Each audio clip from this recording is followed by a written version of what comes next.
Okay. Mhm. And we're live. And we are live. Good morning, everybody who is watching this particular broadcast.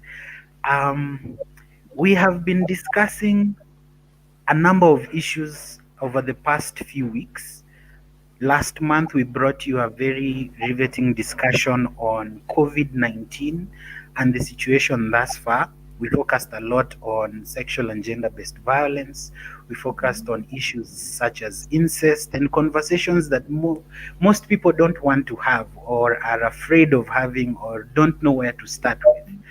And so this month, we want to ask you questions on how are the men coping?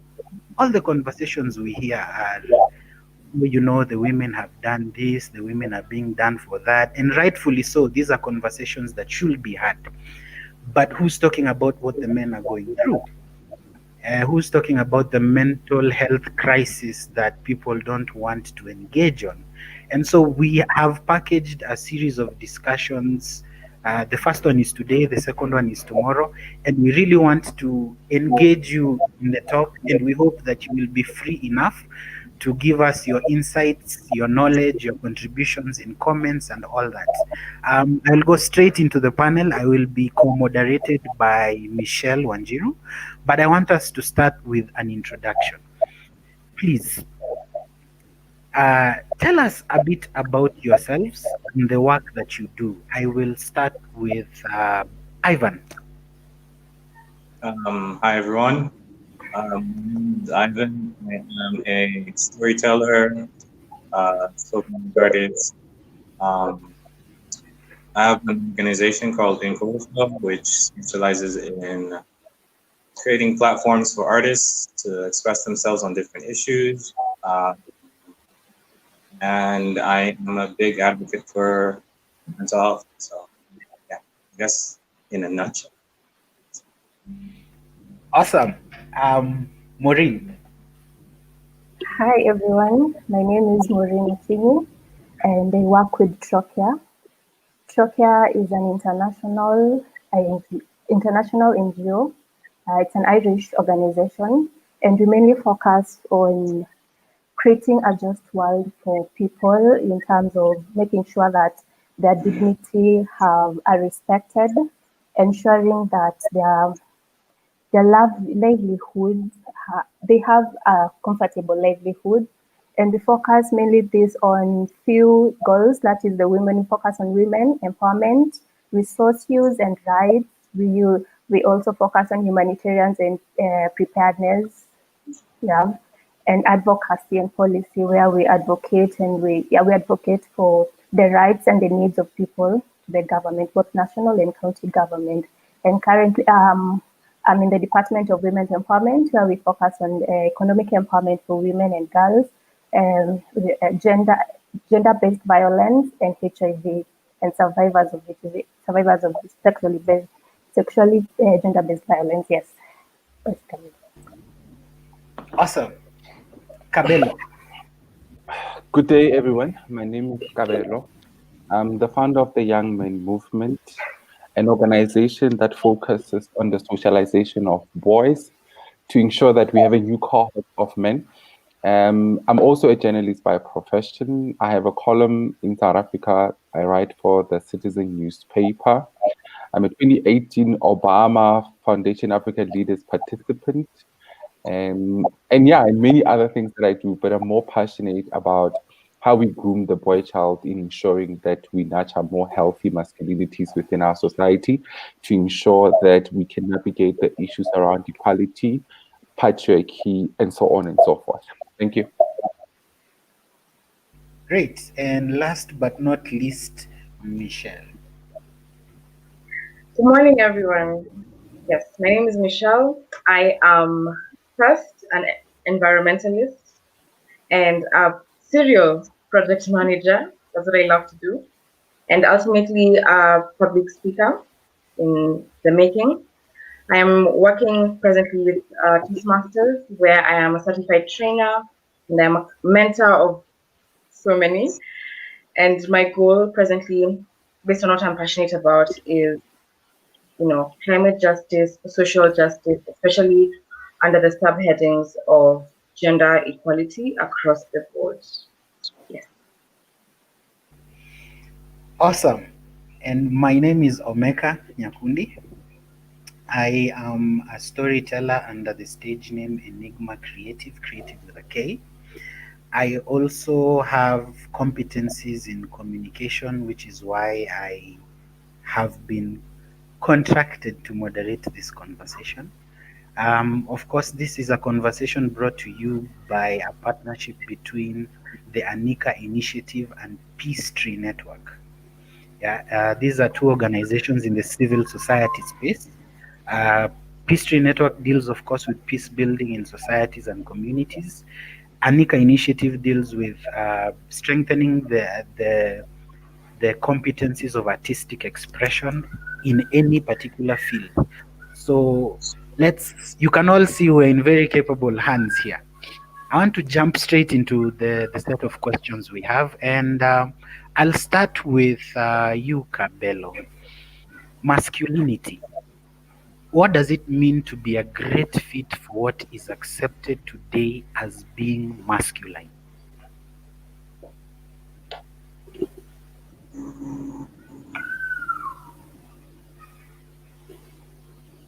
Sorry. I think the mic is off. Okay. You're muted. Can you hear me now? Yes, Can you we Yeah. hear me now? Okay.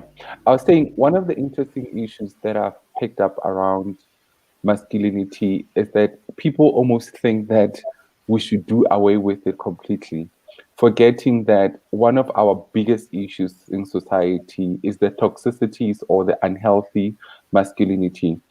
What it means for me is to have uh, young men and men, or boys and men, that understand that there are healthy traits to their masculinity that they should actually nurture and ensure that they share with those around them. For me, traits of healthy masculinity will include knowing that even though I'm most likely to be physically stronger than most women, that doesn't give me the license to abuse them physically. For me, the healthy masculinity trait would also mean that I understand that we need to do away with gender roles, that being in the kitchen is nothing, there's nothing wrong or abnormal about that, because in most instances, we realize that men eat more than women, but we want to shift the responsibility of cooking to women as if they're born with the gene of cooking, which is very weird if you ask me. But furthermore, the other thing that I think we should focus on is that male people are born masculine in general. So what we should be focusing on more is to try and understand how we nurture the healthiness of that masculinity. How do we ensure that men do not become violent simply because they know that they are physically more stronger?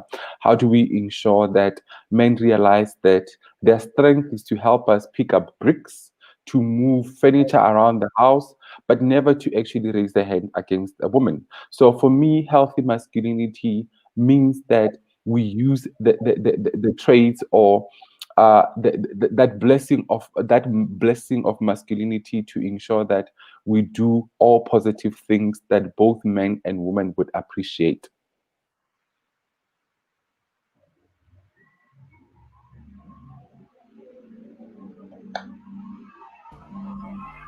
Great. Hello? Okay. Okay. Ivan, do you have anything to add? Do you have anything you'd like to add? Just to comment on the gender roles part, I think men should be doing things around the house, not just because of being in a relationship or anything like that, but just pure survival. Um, you don't want to be, you don't want to grow up and not be able to cook for yourself or take care of yourself. I think that's just basic. Um, it has nothing to do.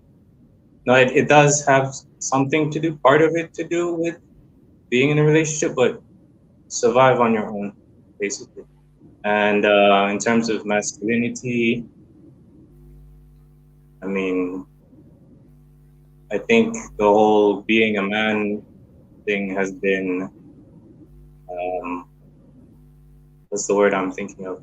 Has been very implemented, very um, beat in to every kid, every boy, about what an ideal man should be, and I don't agree with parts of it, but I agree with others. So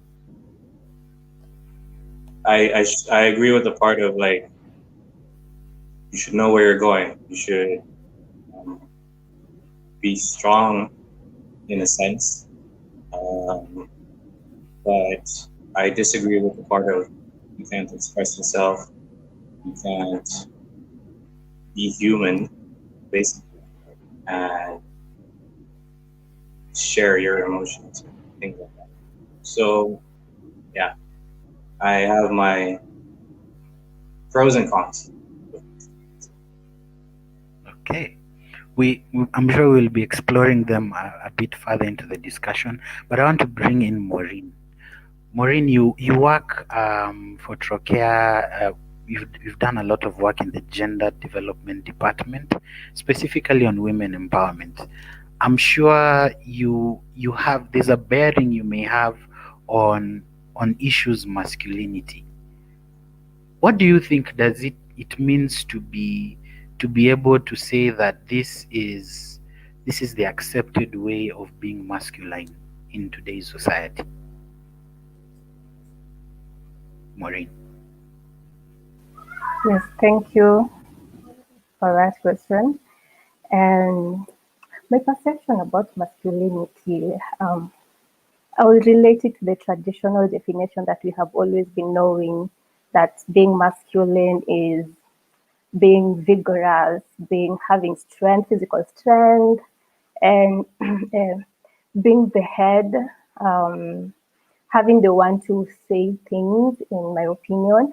And so men have been put in this box where um, if I have emotions, if I have issues with me, I'm not supposed to share them. Sorry, I'm not supposed to share them out with others, and it has really stressed them out, and in and that and has really influenced them in doing things that maybe probably they're not proud of, or they're not proud of, and is not according to the laws, to the human rights nature, to the human rights concept. And I will say I agree with Cabello, the way he mentioned it. There are definitely healthy traits that men can also follow. There are healthy traits that we can train our boys, that we can train others to accept themselves the way they are, because we are all human beings. No one is non-human. We are human beings, and we have emotions, we have feelings, and we see things. We learn from seeing what someone has done, or from seeing what is being done, and we learn the social change and the social gender roles have really affected our society and our men. And basically, what I will say is that we need to come up with strategies, or rather, with ways how we can teach our boys as they grow up, and even let them know that yes, it is a world of expression. You should express us in different ways, emotionally, but not physically, for example. Yes, I hope I've answered the question. Yes, yes, I think you have. Um, I want to ask Ivan, what can you say about socialization and how does it affect the way men and women relate? Um, can I get a clarification on which part of socialization? Yeah, Um, sorry? can I get a clarification on which part of like, socialization or any Um, specific? so, so, so generally, socialization is in the context of the acceptable way of doing things, like when a child is brought up, or when a girl is brought up, or a boy, and then you have, like, there's a way boys should be, there's a way girls should be. uh, what about that affects how men and women relate? I think everything that makes up a human being in general is their experiences and the institutions that raise us or that make us who we are. So yes, socialization with um, the gender, uh, you get this idea. I think you're molded into who you Yeah. become by who you look up to, by you take um, you take after, and a lot of times it's family. So if family is very traditional, then you get um, you'll repeat the same things really. Uh, I think it comes from our education, both in within school systems, but also within all other institutions. Do I think it's correct? Um, Not exactly, because as has been mentioned before, there is this tendency to once you reach like a certain age, maybe 12 or 13, they tell you like stop crying, stop showing your emotions, stop being weak, um, stop caring. You know, like you're supposed to be this hard person.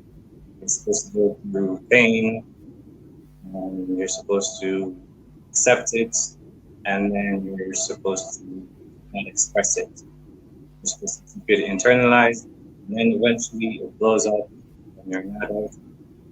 And I think there's so much wrong with current socialization, but at the same time, I mean, there's with every situation there's pros and cons, right? So yes, to being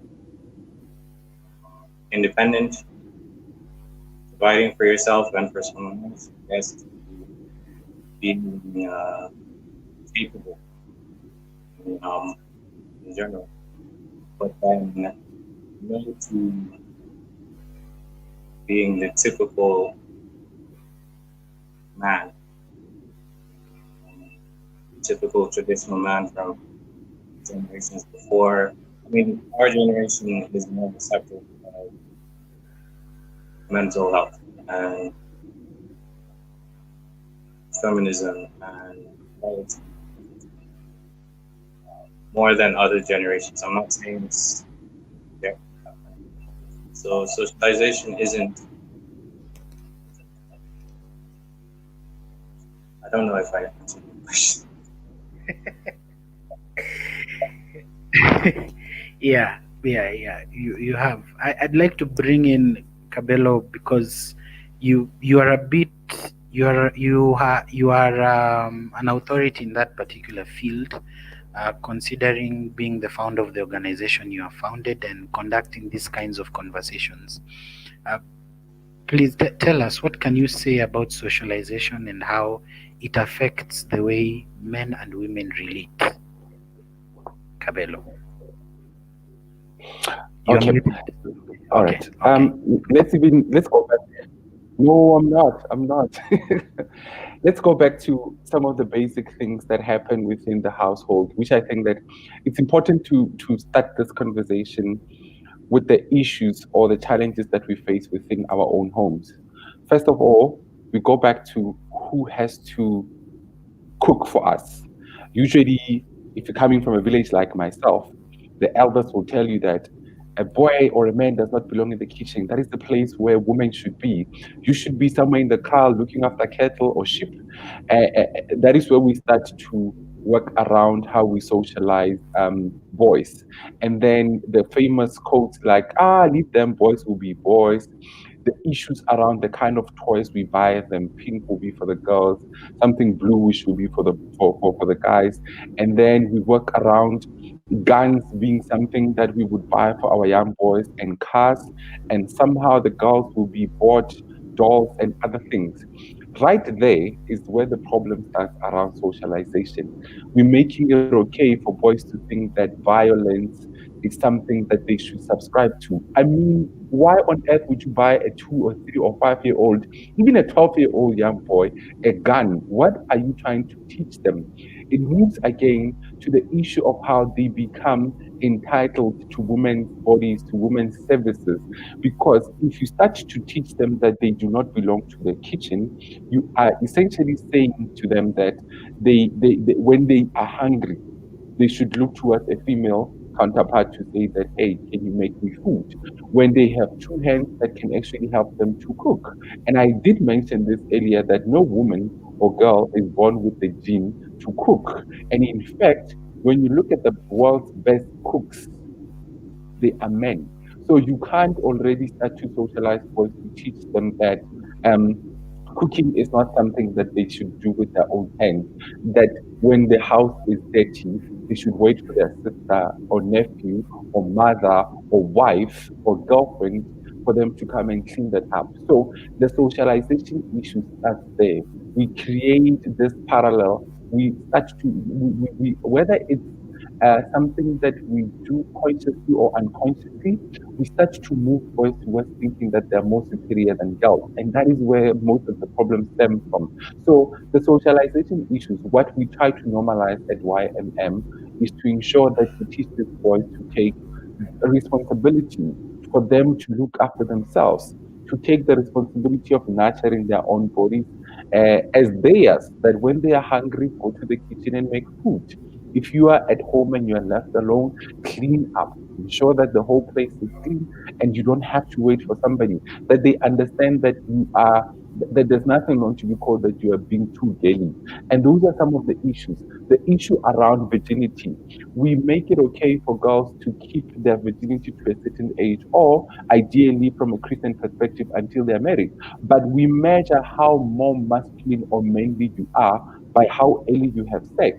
You see, those are other of the some of the parallels that start to create this confusion around how we socialize boys and men. If you are going to tell a girl child that they have to save their virginity until they're married, and then you're encouraging the boy child to say that for me to see that you are man enough or a hard man, you must start having sex as early as possible. Already, who are these boys going to have sex with if you are socializing them differently to how you socialize girls? So some of the things that we need to do away with is to ensure that what we teach the boys we equally teach the girls. That there's nothing wrong with buying the girl child a car. What if she makes the next best, biggest Ferrari engine? That concept is not necessarily embedded in the genes or the make of a boy child, but probably it's in a girl child. What is wrong with buying dolls for boys? Because what that would do may ensure that it creates some softness within them, which will nurture that masculinity. Of course, it's arguable. However, we need to do away with all those issues to ensure that the kind of socialization foundation we lay for both genders creates such a platform where both of them can accept that they are equal, can also treat each other equally. The kind of movies, when we talk about entertainment and television, whereby you realize that most action movies, the most dominant actors or main lead actors are male and you don't see the females, which also creates that picture that male men are more important than women. The cartoons that they watch from Dragon Ball Z to whatever else that is there, like Naruto, you start to see that the dominant characters are men. And that is how we start to socialize our children. We need to create spaces and we need to create content that shows that both of them are equal. But most importantly, that socialize them towards being more healthier human beings where they can treat each other equally and understand that they belong in those spaces and they can all occupy them. Okay, great. Um, I want to ask Maureen. Maureen, you work in the gender development sector with Trocare, and specifically in women empowerment. Um, there are certain things that probably may have come up in the course of your work that will direct you on what the problem is from the woman's perspective on how men are or how masculinity is socialized. What are some of the common things that you hear that are wrong with masculinity today, based purely from your experience?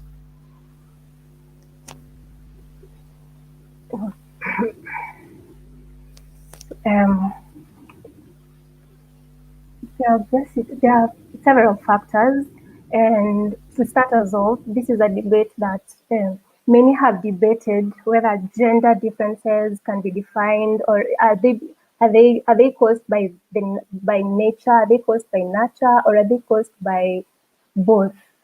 And this, from my experience, I've learned that these things are being caused by the environment that we live in, especially starting from the family, going to school, going to workplaces, and many women will complain, or rather, let me say that um, women have really today somehow some of them have accepted that men are masculine enough and there are things that we cannot do, and let us leave it to the men. They can do it better than us.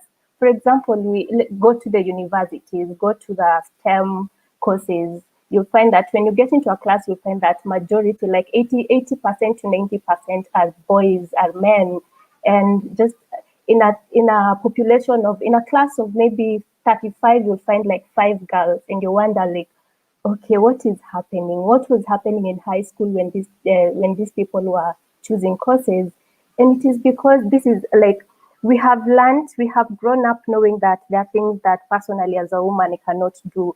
Um, Doing engineering is not my thing. Doing architecture is not my thing. But let me tell you, a woman who has done architecture and has designed a house, trust me, he considers a family setup, and he will he will do so much, and it will be so different from what a man has designed in today's world. So basically education has really influenced and courses that we choose, and it is still influencing some of us to accept that the society maybe have changed and conform and accept that men are masculine enough and they are stronger than us, which is not the case. We are supposed to set an environment, a space where women also need to come up. They need to realize that we are human, we are equal, and we need to do what we desire to do, what our passion calls us to do. But we are not going to I'm not going to live my passion of doing maybe medicine or doing course that is related to traditionally related to men, because I'm not going to succeed. And when you come to workplaces, you'll find that men who have taken the traditional male occupations, they, like for example, female are related to have very good very good and strong rather and strong CVs or around hospitalities, clinical works, and all that. But when you find a man who has such a job like maybe hospitality, and maybe he's a nurse, very less men are nurses, and you will find that they are more qualified than a lady, and they will be offered higher positions very fast than a woman, and even paid more uh, more more salary than a woman. And so as a woman, you sit there and say, wow, what is happening? And you will not go for it. You will not decide that, I deserve this. But you'll see the fact that even if I try it, even if I go to that office and tell them I deserve this, no one will listen to you. We conform to this box where we are insecure. We are insecure, but we are comfortable somehow. And we don't want to get out and speak out sometimes, especially in the workplaces, because these people will fight us and we will lose. Yes, but when you find a woman also has is doing what men should do in the workplaces, in the career world, you'll find that for them, they will do it. They have the right. They have learned it. They have earned it. But then when they reach to a certain point, they can't continue. Why? Because either one, we have we have that mentality that if I go ahead, I will not win, or they have been shut down not to continue. So people have really been complaining of such, and maybe as much, and in the work area, most of us people will keep quiet, knowing that maybe he deserves better, or maybe the boss is the friend to that guy, and that is why he has won it. And if I try to go for it, I will not succeed. We need to come out, work harder, and try to explain to these people that we are all equal, and I deserve it is mine, and I deserve what is mine. And another thing is that there is a way that men have invisible privileges, and when they come out, they will speak like, yeah, they will assume that many people are listening to them. They will assume that people have already accepted to their ideas and all that. But when you get to a woman, they will have to sit down and think, really, do I have all that it takes to make me be someone, to make me be this person? Will these people even listen to me? But I mean, it is a free world, it is a free space, and we should create that a free space, starting from individual accepting that I am a human and I deserve to be listened to, and just talk the sense that you have, and let people listen to you. Whether they listen, there are very few people that are going to listen, for example, that are going to listen to you and actually achieve and actually implement to your idea. Yes.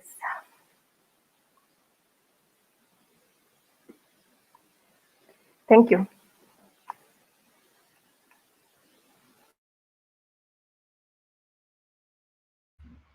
Wow, it appears we've had a technical problem with Robin, but not to worry, we'll be right here with you.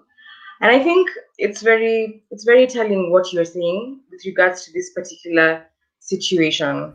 And so, even as we move ahead, I'd like to ask you, Ivan,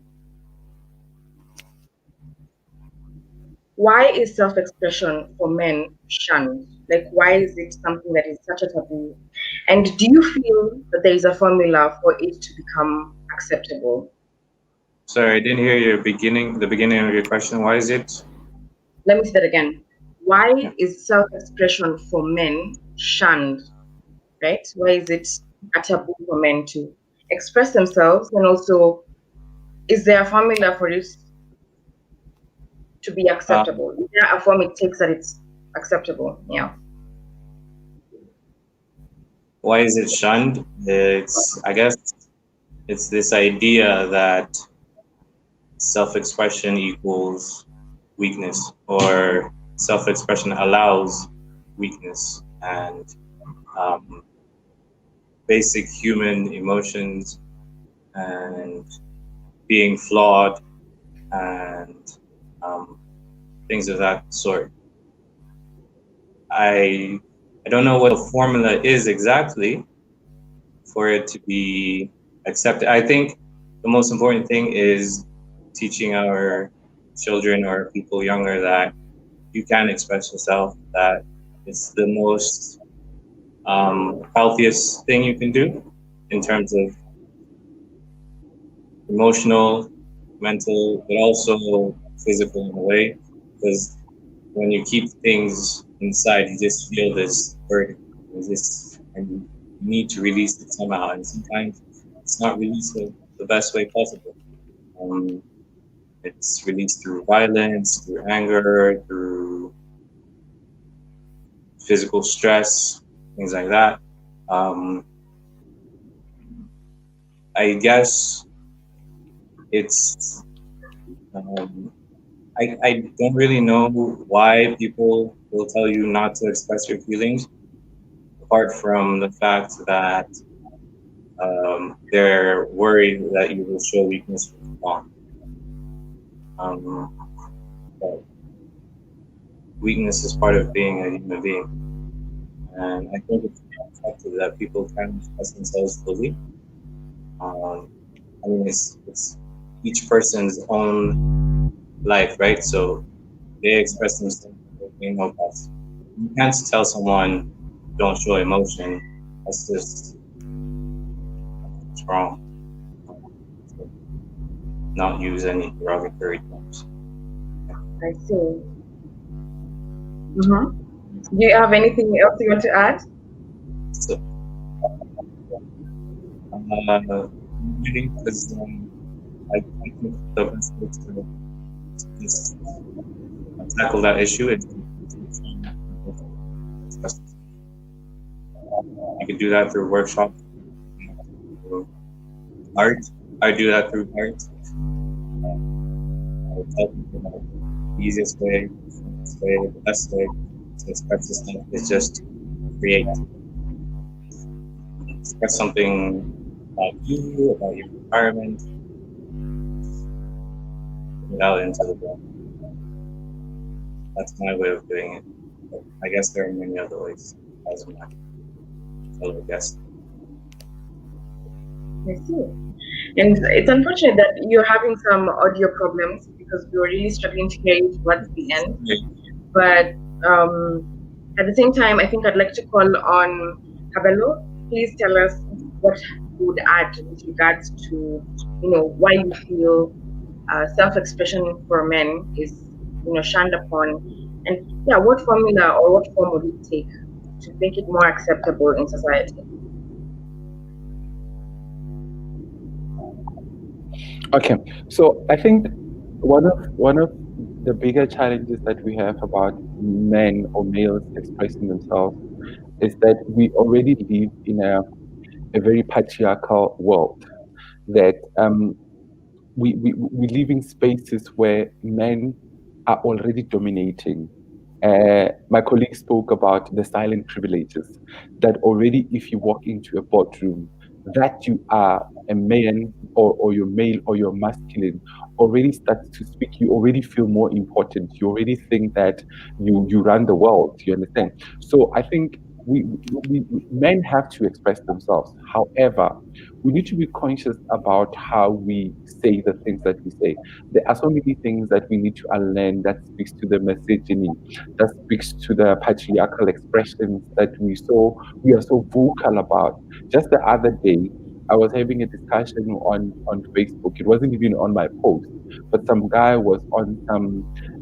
Not all men are trash. If you think that men are trash, then your father or your uncle are trash. Don't include mine. Already, you can start to see that people have a lot of misunderstanding about the issues that we are talking about. They don't understand that that generalization of men are trash is simply to make a point that the majority of us men are doing things in a particular in a wrong way. However, it does not mean that we shouldn't have space to express ourselves. The one thing that I think must be emphasized, particularly for both boys and men, is for us to speak about the things that hurt us. It's for us to express our emotions because we come from a history, in particularly in Africa, whereby if you speak about your emotions, you are regarded as weak. We need to get to a point where the school of thought that most boys and men subscribe to says that talking about how you feel, expressing your pain and your disappointment is actually advantageous because those that are dealing with you are going to be able to start to help and also understand where you're coming from. So I think where we find it problematic for men and boys to express themselves is when they already magnify the patriarchy, where they become more misogynistic and sexist. And I think that is one part where both boys and men should actually pull back a bit, reassess what they say and how they say it. But when it comes to the space of expressing themselves, instead of being angry and bottling issues, I think they should learn to open up a bit, create a bit more healthiness around what they feel, how they feel about it, how does it make them feel. Instead of banging doors, breaking things, or even becoming violent towards their partners, I think that is where we should actually start to say, and encourage men to say that you are not tigers or lions, you are normal human beings. Start talking about your feelings, stop bottling things up. But when it comes to the issues around misogyny, patriarchy, thinking that we own the world, thinking that women are secondary, I think that is where we need to relearn. That's where we need to start to break down and demystify most of those issues too, because most of the reasons why we see um, messaging and patriarchy being so susceptible to men is because we think that the world owns us. We think that we own this world. We think that as men we are the bosses and everybody is secondary. Okay. And you do make valid points, even as you say those things. I mean, all the things that you've shared today. And it's true. We have to do better and even ask better of even us as women. Saying things like men are trash is no longer acceptable, just to re-echo what you've said. Which brings me to our next question. And this one goes to Maureen. When it comes to socialization and communication of men with both men and women, and also society at large, what habits do you feel can be made better to benefit men?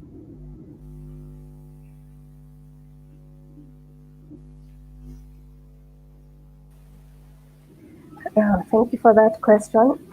So, what habits that can be made better to benefit them? So, first of all, I'll think of normally when we talk about gender, when you start talking about gender, the perception that most of people think is that gender is related to women. People are fighting for women, people are fighting for girls, but this is not the case. When you talk about gender, people are fighting for both gender, that is male and female. And unless you specify it to women and specify it to men, but when you specify it to women, which is the most narrative nowadays across the globe. Because yes, we both suffer violence, both gender, but statistically, women suffer more than men, and this has led to men suffering silently without people knowing. And so, for example, if a man goes somewhere and complains that my partner is doing this to me, no one will listen to him, because we've already known that it is only the women that are victims, but not the men. So, number one, what we can do to help the male species is that we need to involve them also in the work that we do to advocate for women's rights and women's dignity. We need to let them know that we are all human beings. They are human beings. Women are human beings, and we need to take each other according to human nature requirements. Yes. And so involving a man in a talk about women and gender issues, women and human rights to women and girls, and teaching them on how they can relate to them without being physically strong, without being physically violent to their partners and children. It is important to let them know. To what my colleague said is that we need to create a space where men also need to understand that they are humans, and they need to express themselves. They need to get out of that box where they think that it is, I am a man, I should take care of my children, I should take care of my wife, I need to keep them safe, I need to rule over a woman. It is not the case. It is not the case. Because with so much anger that you get inside you and you keep it from time to time, it gets to a point where you just want to explode.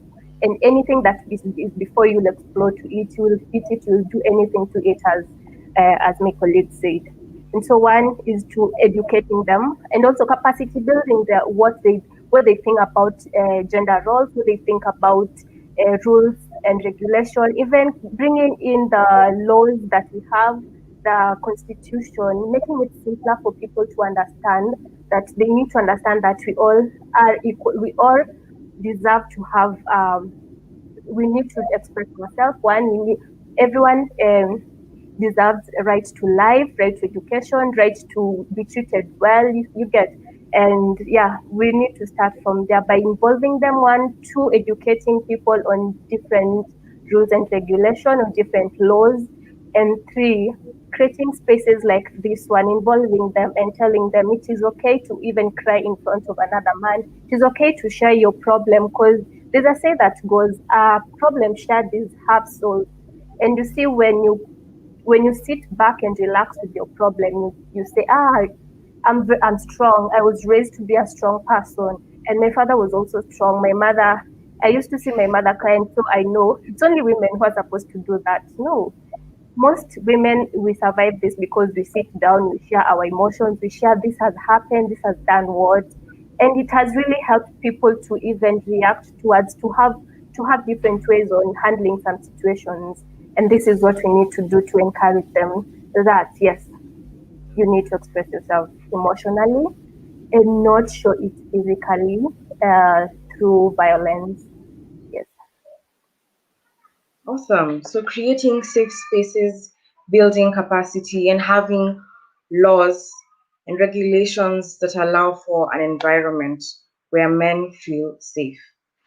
I could get behind that even right now. So very quickly, we're gonna have what I call an artist's break, where we will have Ivan performing a piece, because I'm told he's also he won't be here with us for a long time. So before he goes, he can bless us with the gift of his art. Ivan, whenever you're ready. Hi, thanks. So, Yes, can we you hear me can. clearly? Okay, great. So, this is uh, mostly a letter to my father, but it's titled Becoming a Man, and maybe it contributes to this talk. So, here goes. Some days I contemplate on how you do it. Being a man ain't easy, and being a father is harder still. I wonder if it comes easy to you or if you make it through sheer will.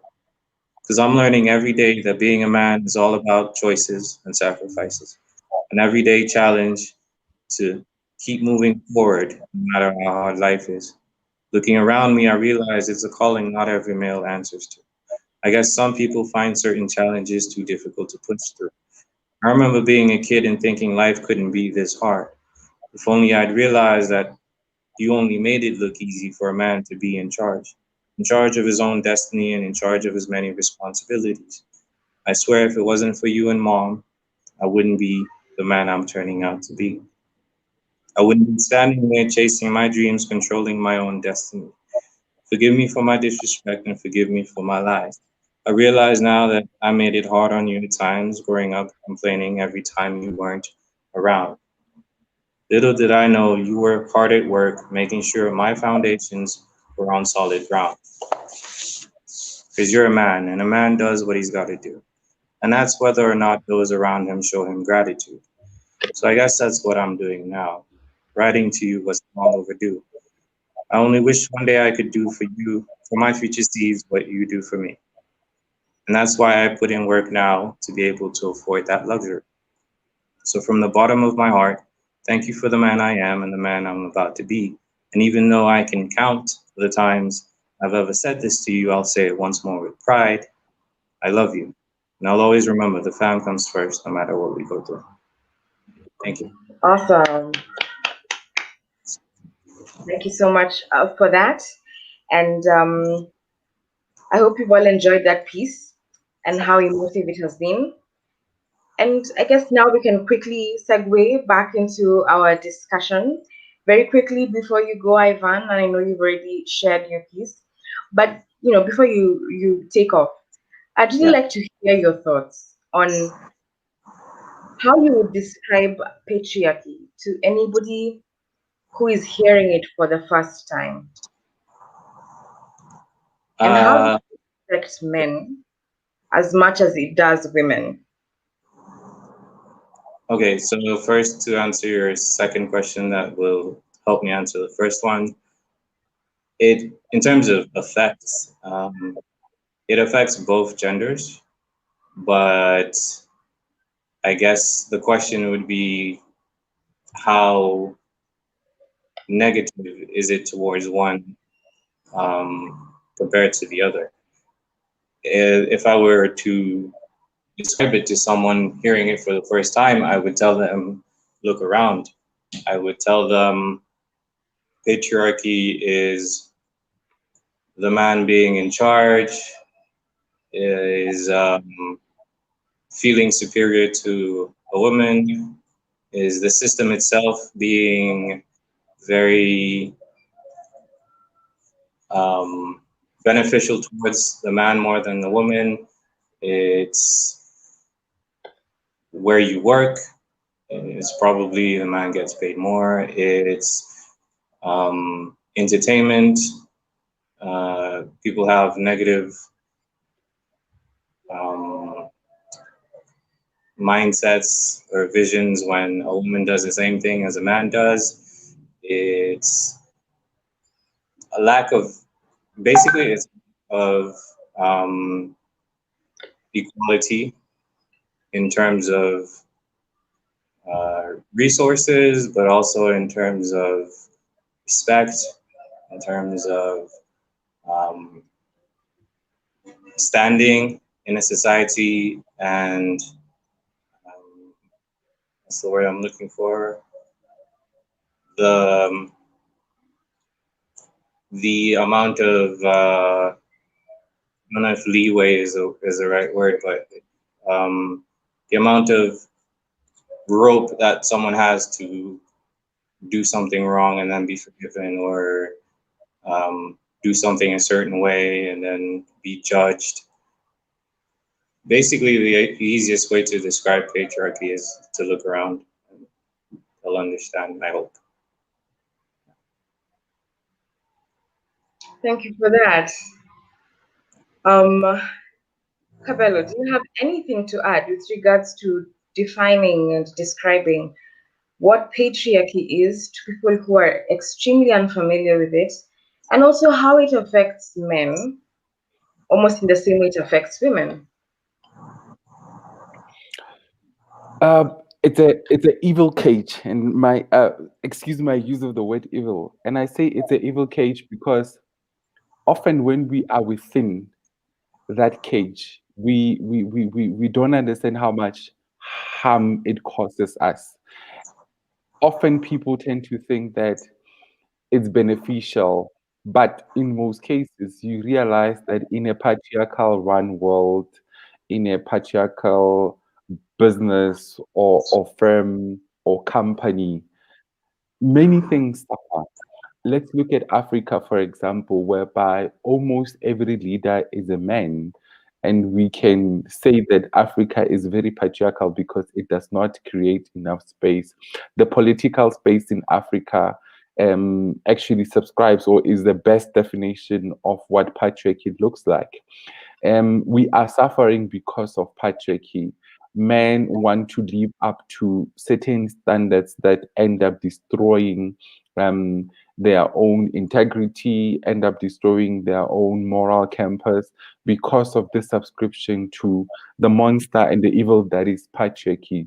So, patriarchy to me is one of the spaces I pray and wish that the current generation of men and the next generation of men and even the women that walk this journey with us do not promote it, do not subscribe to it, because it is the very same space where we find our social spaces crumbling down, where we see our economies not succeeding, where we see the politics of our continent as a whole being more regressive than progressive.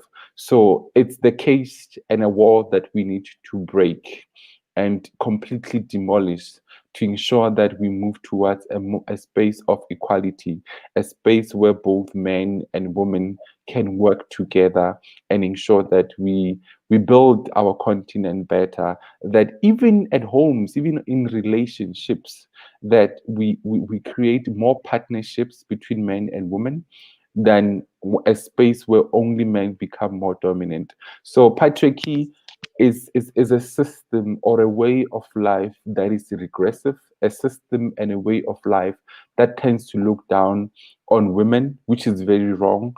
It's a space and a way of life that creates a sort of a distinction between men and women, but more sadly, that creates a space where women are disregarded. Okay, so it's basically an evil cage, as we have heard today, and I agree with you in some ways because, to be honest, what can we say about everything we see when we look around? And it's funny because the next thing I'm about to talk about is feminism. But because I have tackled patriarchy, I think it's fair that my male compatriot here tackles feminism. So, Robin, maybe we can segue now into the feminism side of this conversation. Okay, okay. So feminism is talked about and loved and hated widely on equal scales on either side of the seesaw or the pendulum, whichever you choose uh, to analogize it with. But then I feel like, from my own understanding of the dictionary definition of what feminism is, either people purposely misconstrue the meaning or the intent of the entire word. Maybe there's a conspiracy behind what the meaning is and how people choose to call that word, because feminism starts with femme, and so it's likened to being woman, and so some men may feel it's effeminate, and so for the women, I don't know. The question I have, however, is this, so that we can like debunk all of this. When feminism is treated as something that is a woman's prerogative, how has that particular perception of feminism impacted how men relate to the question of equality, and can we make any changes? Yeah, so I'd shoot it straight to. I want to start with Maureen so that we can go to Cabello. Yes, Maureen. Yes, how feminism has really affected relationship, how men relate to. Yeah, okay. So, as you said, feminism. When you hear about feminism, most people will, yes, majority definitely.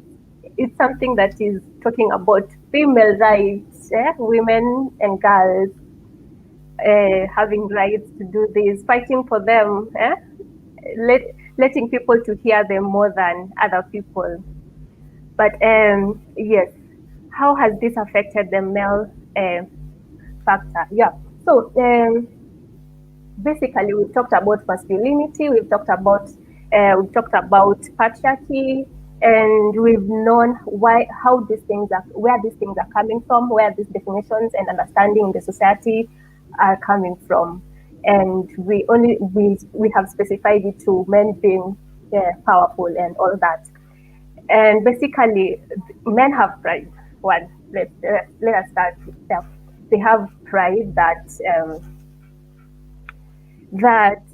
if I'm not given a space to talk, for example, I don't have anything to do there. I don't have anything to do there. And today across the globe, people are defending women's rights. People are defending girls' right to hear about girl child, to hear about how COVID has affected education and girls, how COVID has affected women and economic empowerment, and there has not been discussions around how COVID has affected, for example, male. And so one, it will affect them mentally and think that so I'm not involved in this conversation. So they will feel like, yeah, because I am powerful. So there's no discussion around male because they believe that I'm powerful, that I'm capable of doing things on my own, capable of handling issues on my own. And this has really promoted what we call masculinity and patriarchy.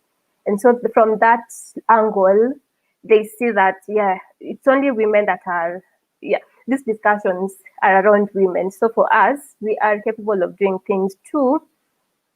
Uh, the fact that most NGOs and most development organizations before they were not involving men in such discussions, but today you'll find that there are male engagement approaches that organizations use, and involving a man in such activities opens their minds, it opens their eyes, it gives them another angle of seeing things, another lens of seeing things, and viewing development towards women, development towards economic in the community, development, and understanding the value of their partners, understanding what they need to do in the house to create a conducive environment for the children, conducive environment for even my neighbors and my other family members. So the fact that we have let them out of the conversation, one, and we have not involving them in the development world when we talk about feminism, when we talk about all this, because when you hear an activist, a gender activist, or rather female activist, you'll think people will see that I'm not in this conversation. Yes. So let us involve them in the conversation. We involve them in our implementation, in our activities, in our projects where we talk about women and all that. Yes. And yeah, we do that with Chokia. And yeah. And we've seen a really great change in the family setup, especially because men have started appreciating that I need to help my wife, I need to treat them well, I need to, they have different ways of releasing anger, but not physical violence, yes, or even emotional violence or sexual violence.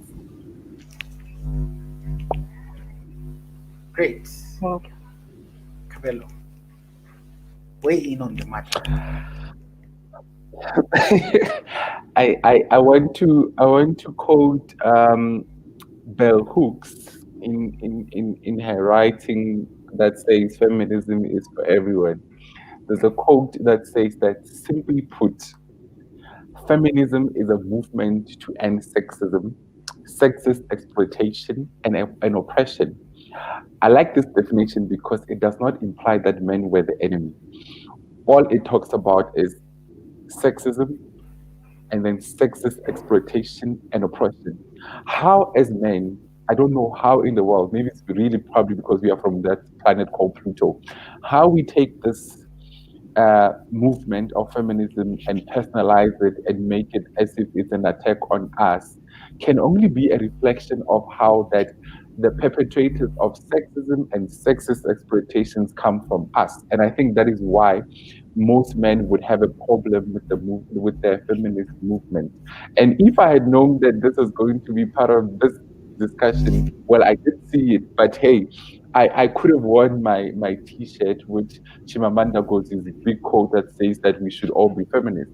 Because from day one, from the minute I came across the word feminism, I understood that this is a movement that is trying to move us towards a more equal world. That says that we should stop oppressing women. That even as men, we should be feminists because all it's fighting for, all it's seeking is the justice for women, for men and women to live in an equal world. And that's what feminism is about. So over the years, I've seen that we subscribe to different kinds of feminism.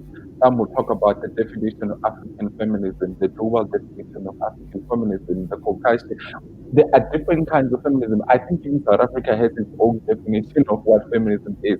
And what I've seen in most cases is that we think that feminism says that women want to oppress us, women want to take over the world and create no space for us. And I think all those things are wrong because if we understood the fundamental definition of what feminism is, everybody, irrespective of the color of our skin, irrespective of our gender or sex, we would all subscribe to feminism and ensure that we work towards an equal world, a world where both men and women can become CEOs, can become presidents, can form parties, can become really anything, and we will all support each other. Great. Yeah. So there's a time I had a very interesting conversation with a few of my colleagues and uh, performers that we were on a show together with, and the question on feminism, of course, it cropped up, and then we were talking about feminism and patriarchy, and ultimately we came to the conclusion that the biggest problem and undoing we have in society today is the assumption that patriarchy is something that is perpetuated by men and affects only women, and that feminism is something that is is is championed for by women, and men need not include themselves in those kinds of conversations. And so it helped because we broke down the entire concept and we found out that the patriarchy doesn't choose who it serves. It affects women a lot, but it also affects men in the sense that if you go to a job interview, for instance, and the person who is giving the job is a man and you are a man, they will not give you the job purely because you are a man, and they will give the job to a woman depending on whether or not she gives in to their nuances and sexual exploitation tendencies and stuff like that. So in effect, women get to say about their experiences because, one, there has been a catalog of conversations that span close to half a century where the conversation on inclusivity on women in society, from voting rights to job equality and a number of issues, has been built. So my own observation from the entire discussion would be that women are benefiting right now from a great effort to having conversations done around the issues that affect them very pertinently. And what we're experiencing as men having a meltdown mentally and the suicide rates happening all over the world today is as a result of men not picking up the baton and also weighing into conversations that inherently affect what their situations, scenarios, and problems are. So, which is why we're curating this series of discussions, because we want to find out, is it that men cannot have conversations on their issues in the same way women have conversations on their issues? Is it that how women have conversations on their issues is different and tailored for them, and therefore men cannot follow the same order or paradigm or structure? And what does that mean? Does it mean then that for men we will have to find a different way of communicating to them? Yeah. And so, like, there's a huge social construct that needs to be defined, and it's largely left to the wind for men. For instance, we're also having a discussion on what rape means for men, because there are conversations you hear, but also men are raped. And then you're like, okay, so let's debunk rape. Is rape for women? Rape is largely an issue of power, where a man overpowers the woman. When we flip the script, when a man has been raped, it's almost always not the same dynamic of power. It's almost always a dynamic of ignorance, where you'll have a majority, a great deal of the number of cases of rape against men have been where, for instance, boys have been coerced into having sex with house helps. And for them it's purely out of a place of ignorance and excitement. And men talk about situations where such things happened with a lot of pride, like, yeah, I conquered that woman, when in essence it was actually rape. So, like, I feel like a huge part of the discussion ultimately will need to get to a point where we discuss the dynamics around these conversations, so that we can have a structured way of understanding how the man socializes with a certain concept vis-a-vis how a woman will socialize with the same concept, and then ultimately what a conversation around these different things would look like, so that it's impactful and it addresses the underlying issues. Um, in some schoolwork we did a while ago, it's called design thinking. So I'm sure Cabello, you know about it, and Michelle as well. Yeah, so I want to ask the next question, even as we tie down the last few minutes of this discussion. Um, Speaking of law and policy, there have been gaps in so many places in law and policy. Does the law strike a balance in how it handles gender? And are there any gaps we can identify and begin to question? Does the law strike a balance in how it handles gender? And are there any gaps we can identify and begin to question? Cabello. Okay, I find that very tricky. However, the law is supposed to be just, irrespective of one's gender, and it's supposed to strike a balance. However, you spoke of those nuances and how we would relate issues such as patriarchy or rape. And now, when you get to that, you begin to realize that I'll take South Africa in case, whereby the issues of femicide, the issues of rape, they're quite high, that they're just spiraling out. And then you start to realize that, are we doing enough as a country to punish the perpetrators? The short answer is no. The long answer will be that, how do we then go back into our constitution and relook into it? Others were saying that maybe the death penalty should be reintroduced within our constitution, because some of these men who go out to kill someone's daughter because they want to leave the relationship or they don't love them anymore think that they have a right to take their right to life.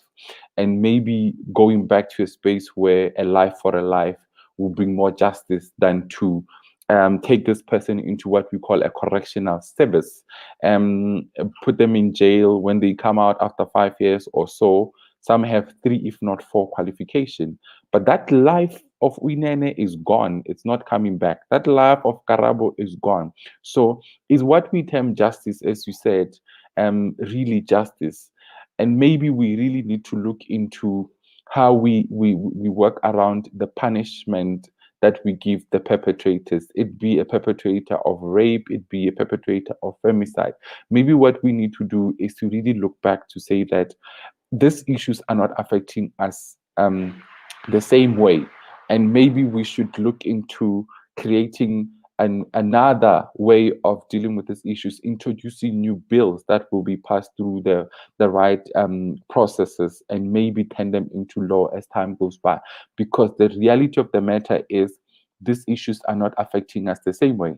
And if they're not affecting men and women the same way, and in most cases we find that women and girls are victims, maybe we need to find another way of seeing how we work around our justice systems, introduce new laws, ensure that more justice is more justice prevails.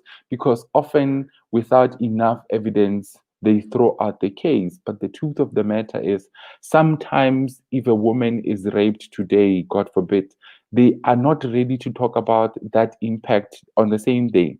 Some of them speak about these issues after 4 or 5 years. In most instances, there's not enough evidence to prove in the court of law to say that this is really what happened to me. So maybe we need to look around those issues to also ensure that even if Lady X is to come to the court after 5 years and Lady Z is to come to the court after 10 years, what are the ways to ensure that whatever that they present as evidence could be good enough to ensure that justice is served? And what are the ways to ensure that the kind of laws that we introduce and or that govern us could even scare those that are even thinking of committing certain crimes? Because today, when I was younger, people were scared to kill others. But in the world that we live in, a woman is killed every third hour. Imagine, simply because he refuses to stay with Kabelo in a relationship, and Kabelo feels entitled to taking their life. And Kabelo is going to go to court.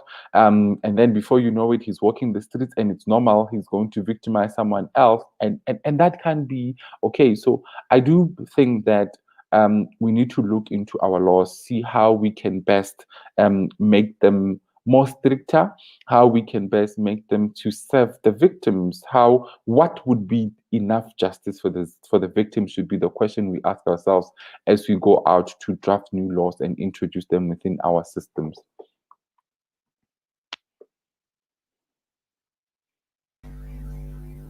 Maureen, do you have anything to add?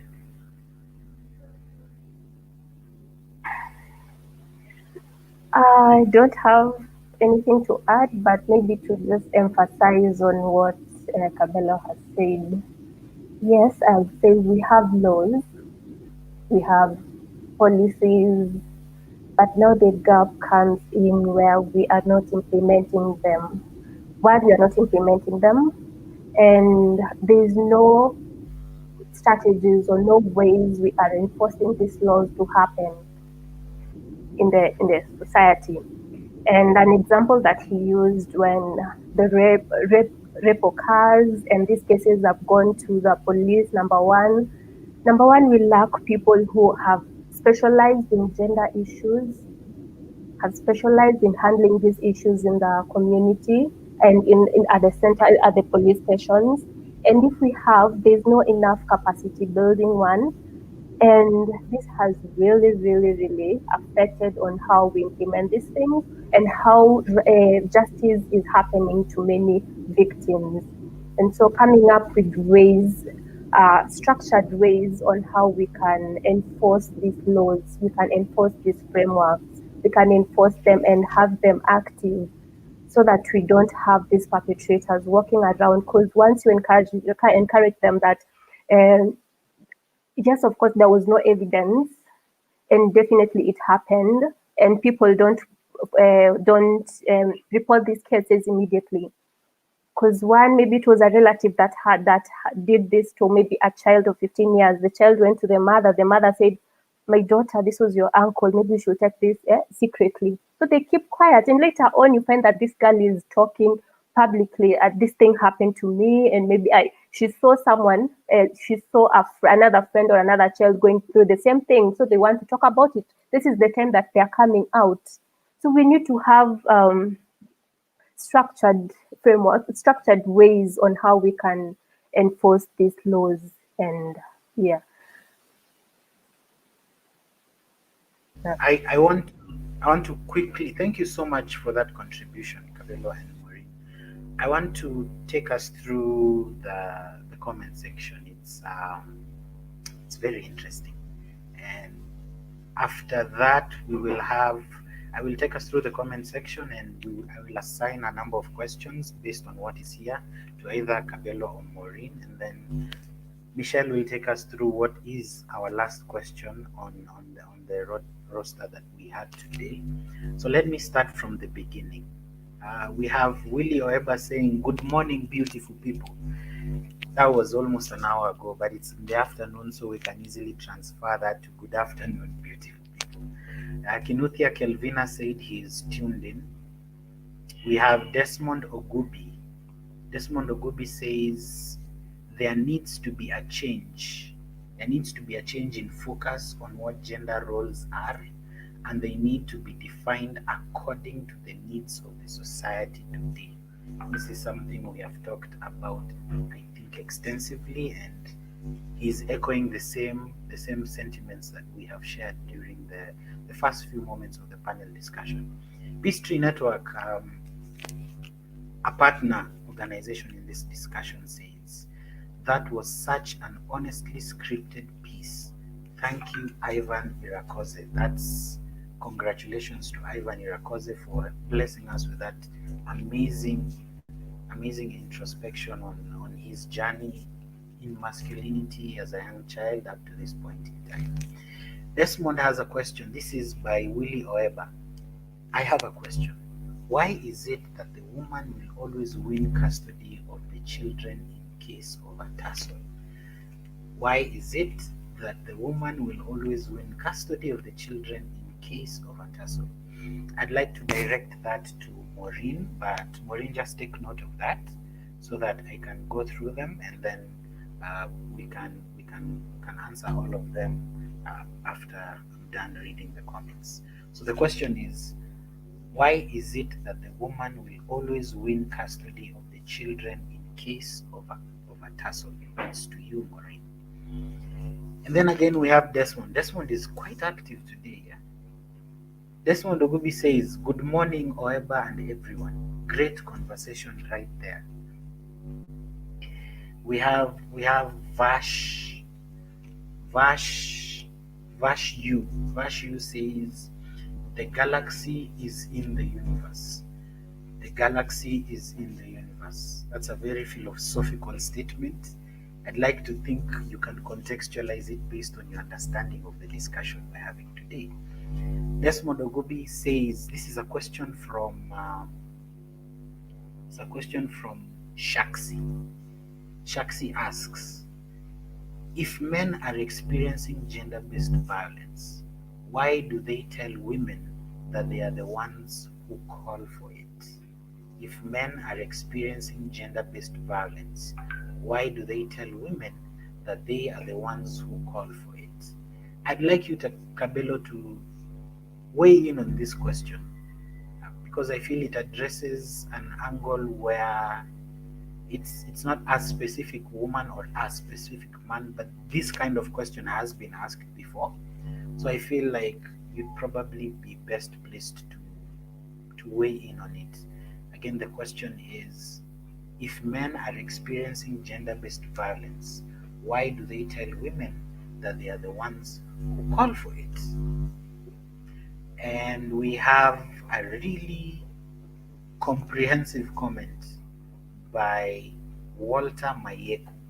Walter Mayeku says, "The judge is human, and by the virtue of individual gender, the person is by default biased because of the environment we have been born in. The law is universal, and therefore it provides limited room for liberalism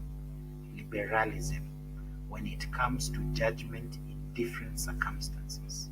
And therefore, if we could work on elevating the society in a preventive approach, in a preventive approach as opposed to justice." That's very thought out. Then we have the final comment by Deno Coaches. Deno Coaches says he is tuned in. He's tuned and watching the discussion. Very quickly, I want us to jump to Maureen's question. Maureen, the question that you were asked, I don't know if I can pull it. Let me see. Okay, yes. There. Take it away. So the question is why women always win custody of children in case of a tussle. Wow. So why do they win? It is basically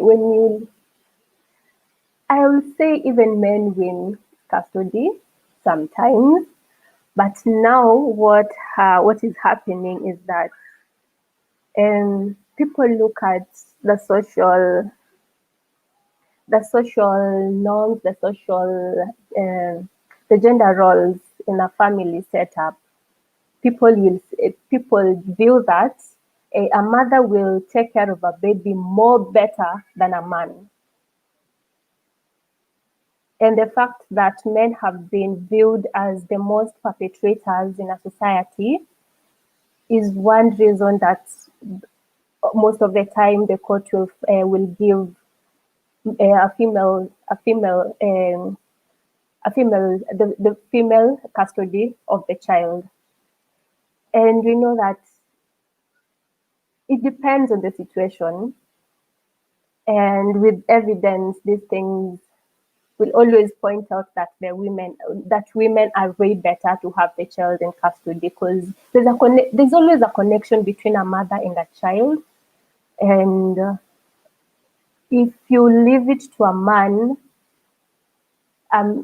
when you leave it to a man, there's a way they bring up a child differently when you let it to a woman. And that is why in most cases, even in a family setup, you'll find that children are most of the time connected to the mother than to the father, because for a father, number one, they have the gender the gender role of they have to that they have to need to provide for the family.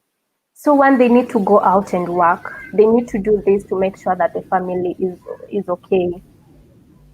At when a child is living with a man, you most of the time they are out. So I'm not most of the time the court finds it easier for women to get custody because of one nature, or rather nurture, or maybe both. A discussion that people have never come to agree which one has really affected, but in most cases we have found that the environment, and also sometimes in this case I will talk about nature and also and also yes, nature and nurture, both of them has impact on this. Yeah, unless anyone has answers. Great. Cabello. Okay, I remember the question. It says that if men experience gender-based violence, why do they then say to women that they are the ones who call for it? Number one, it's not even an if men experience gender-based violence. Men do experience gender-based violence. We need to remove that. On the question of why do we as men tell women that they are the ones who call for it, I think one of the other challenges within that space about gender-based violence is the power dynamics. In South Africa, I know that if a woman is wearing a short skirt, the first question that people like to ask is, "What were you wearing?" As if that matters. What a woman wears has got nothing to do with what you as a man want to do with her. She's entitled to wear whatever she wants to wear.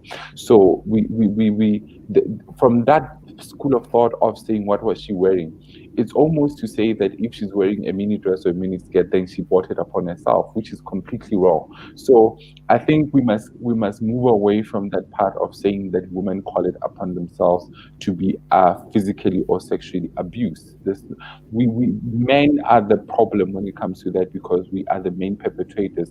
So there's no such thing as women calling upon themselves to be abused physically or otherwise. It's the issues that men in general carry, the anger that is not dealt with, the childhood trauma that is not dealt with, and so on and so forth. So we should actually encourage men to stop saying women brought it upon themselves, because nobody would invite somebody to rape them. It's actually unthinkable. So there's no such thing. And equally, men also do experience gender-based violence, of course, not on the same degree as women would. Great.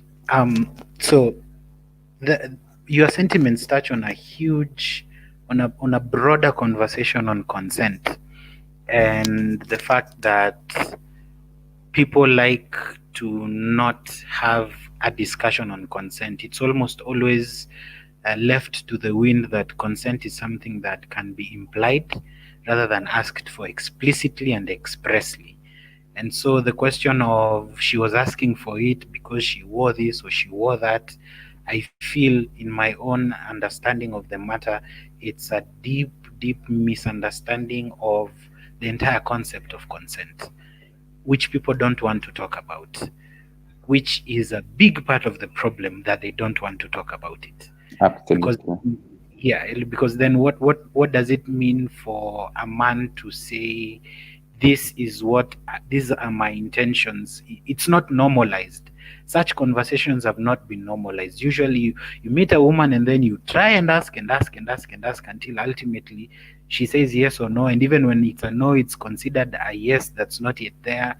It's a huge discussion that's very debatable on so many levels, but we will tackle that tomorrow when we talk about relationships and finances. Now, I want to throw this back to the very able, very talented, very capable Michelle. Michelle. Thank you, Robin. And that comment section struck Q&A has been very insightful, I'm sure, and our panelists have really spoken from their points of expertise and their own personal opinions. And I think we're all learning, and we're this sharing is the reason why we move further as a society, because we push the boundaries of what is to creating things that are better, or like a society that is better for us. And so today we have delved into demystifying masculinity under the subheadings of socialization and communication between the genders, especially from the point of view of the male perspective, in essence. And so, as we close, and basically what I'm calling for here is final comments or closing comments. I'll begin with our lady, Maureen. Rather, how practical are the expectations attached to men in society today when weighed against the realities of society as we know it? Oh, okay. How practical are the expectations attached to men in the society today? Uh, Maybe let me start from the beginning of the conversation, where we talked about expectation of the men, how society expects the men to be, or how they should communicate, how they should behave, and now the reality, what is happening at the moment. So traditionally, we know that men are expected to take care of a family, take care of their wives, keep them safe. And this requires them to be firm, to be strong, and not to show emotional weakness. They're supposed to provide for the family, and this is their job. And therefore, it requires them to always be at the top of everything, to take lead of most things. But now the reality is that today we have we have we also have women who are heading a family, they're taking care of their families, and we have families where we have both a mother and a father, but somehow the mother is still the provider of the family. You see, this has really affected this it has affected how we view men nowadays. The fact that we have been educated right now as women, the fact that we know my take, we know where I'm supposed to do. I know that I'm supposed to go for it when I need it, when I know I deserve it. Roles are changing from time to time, and it has really changed. That has affected many of us to think that to have so many thoughts around gender, around male engagement, around all these things. And so male it has brought in male into a box that yes, a woman also can afford, and whatever that a man can do, a woman can do it better. And so in some cases you find that men have also relaxed back in a somehow, and they are suffering deeply, and they don't know how to express themselves. They don't know what they should tell. They don't know how they should bring out their emotions. They don't know how they should do things in a different way that it will be accepted by the society, that the society will view them as supporters of their partners. Yeah. So the gender roles that has been changing, the gender roles that have been really, really discussed over the many years in the society today has, how do I put it? How do I put it? So let me just say that female are now coming up.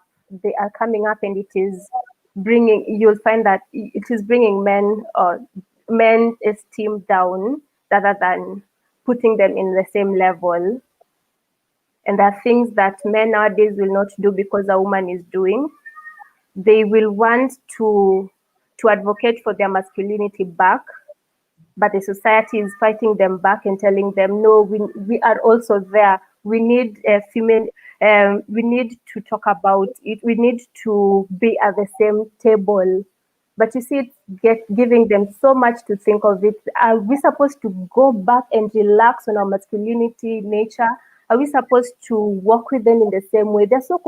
It has get to a point that this situation has been confusing in a way. What are we supposed to do to make sure that as a man, I'm still heard as of today. As a man, I still control what I need to control. As a man, I still need to take care of a woman. I still need to keep her safe. But today, it is changing. Women are becoming more powerful. Women are becoming aggressive too, and this is yeah, it's it's creating an imbalance somehow. We are not yet there at a balanced state.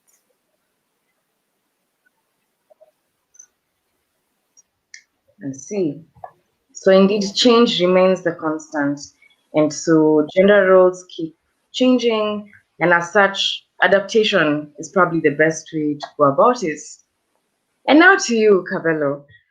Again, how practical are the expectations attached to men in society today when weighed against the realities of this same society as we know Say it? that again. Let me just, yes.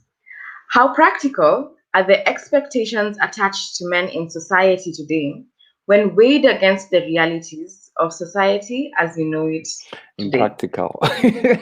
Look, we live in a world where men are we were socialized to become providers, but the game of provision has changed a lot, Mhm. in a sense that you can become a CEO and I can actually be a junior manager and we are married, and that means you'll be earning more than I do. So we live in a times where chances are most men are going to earn less than their wives or their partners, and it's a reality that is becoming even more prominent, and that's okay because there shouldn't be a space where the other gender earns more than the other one. So we are winning that battle. So there's not most of this the teachings of our forefathers are actually becoming more regressive when you look into our society today, meaning there's a lot that men need to unlearn, and there are new things that we need to learn as boys and men.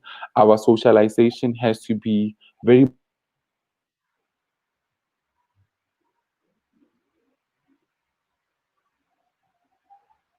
much aligned to the new, and I deal with that we are doing. And to who they are going to become, I think we can realize that in not just imagining a new world, we need to also practically socialize both boys and men differently. Ah. So there's a lot of unlearning to be done based on what socialization has happened before, moving into the future for a more stable and robust society that allows for this new gender roles and this new way of living. This has been quite an enriching discussion, and I truly cannot look forward. I mean, I cannot wait for tomorrow because this is even gonna be we're gonna delve deeper into this particular situation with a deeper focus, especially with how COVID-19 has overall made this situation turn out altogether. And so now I'd like to hand over to our conveners. The reason we're here today, Robin, I hand this over back to you. Thank you for being such a marvelous co-moderator. This was fun. I hope you had a good time.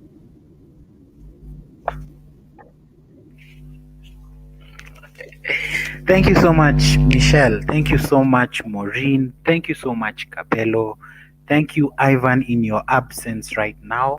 I feel like this has been a very interesting discussion, very contextualized to a great deal of issues. Already, we can tell that there is a huge problem in communication in as far as uh, the inroads between genders are concerned. I want to take this time to tie down this conversation and invite you all for tomorrow's conversation, which is going to be on relationships and finances. How do men traverse those murky waters in today's society?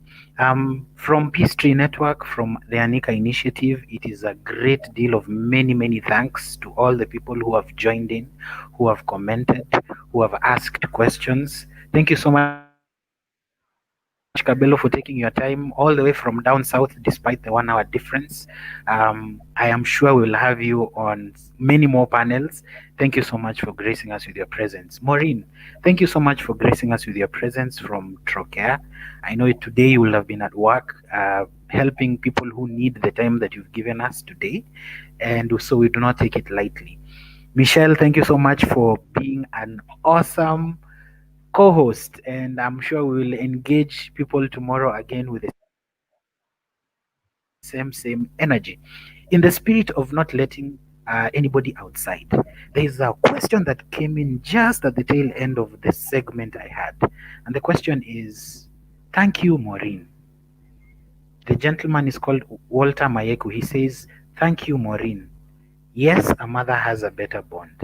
Does it guarantee proper care? Even before I let Maureen answer the question, I'd like to weigh in a bit on that and say that the law is very structured in how it operates. When you interact with the law, you interact with the law like it's another person with a system and structures of doing things. So that's why she was saying things like evidence. They'd need an investigative social worker to come in and look into how is this child being treated by the mother, how is this child being treated by the father.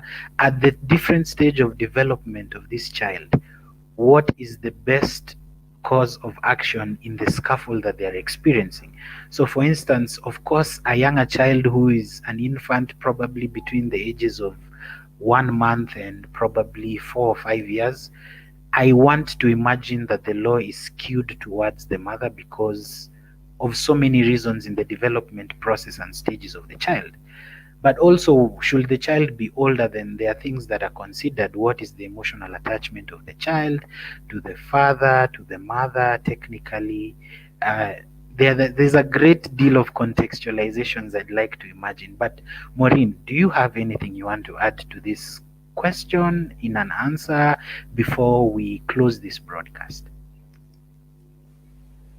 Uh, um, I I will say, pro, does it guarantee proper care? Depending with the environment where they are living, as you said, the way you framed it, it's very correct. There's so much things that needs to be done before before a conclusion is made of who is taking responsibility of the child. And one, why do we do this? We should ask ourselves why we do this. Why do we go to court? They're basically reasons as to why. The experiences that happened in the past that um, led them to have these issues, to have these issues taken to court and handled and decided who is supposed to handle the child. One, we need to create, number one, we need to create an environment that is conducive, it is friendly for a child. And whatever the environment that is friendly for a child is based on what has been investigated and what has been found after the investigation. Is it safer for the child to live with the father more than the mother? Because you see, most of the time we also indulge in domestic violence, not thinking about the child. Just yesterday, I watched a video uh, of how two couples are fighting in front of a child. That is, you're creating so much into that child, because we all know that we learn from observation, and we learn from observation. In today's generation, children learn through observation. They learn from their parents mostly. The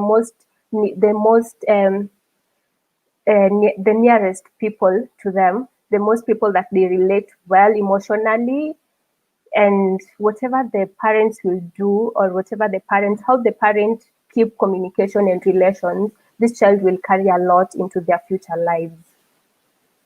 And it is a high time that as parents we see how we handle our issues in front of children. We see how we we talk them out in front of children, because they learn so much, and this will always affect them. They have traumas at the end of it in the future, and with these traumas has really led to so many things in the social life that we have right now. These are the things that have led to maybe to men beating up their women, to women looking at themselves as I'm not enough because my mom was looked at herself as if she's not enough.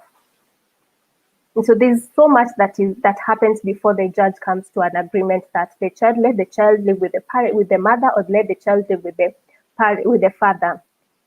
In most cases, women have won custody, but in some cases, women are not also perfect to handle the child. And the custody is given to a man because he's more responsible in giving a conducive environment for this child to prosper, to develop mentally, physically, and socially. Yeah.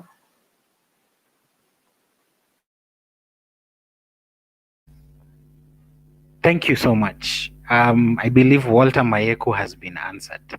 So from us at Peace Tree Network and the Anika Initiative, it's been real, but we have to love you and leave you. So this is us loving you and leaving you. Bye bye.